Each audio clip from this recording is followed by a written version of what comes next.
Adam Journo from Wayfinder. Evictions are never fun.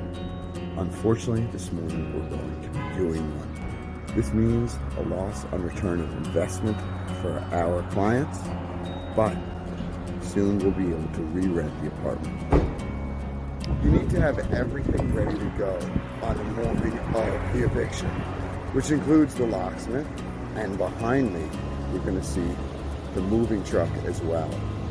We've got the sheriff here, and all of our paperwork's been filled out. If you don't have those, it's not going to go well. This is the very same apartment, just 2 hours after the locksmith has changed locks. The sheriff has kindly escorted the tenant from the building, and the movers are all done making the place broom clean. The possessions of the former tenant have been chronicled, recorded, and stowed for 60 days at our expense so that they can pick them up and move on with their lives. Now the apartment can be fully renovated or lightly turned over as our client sees fit.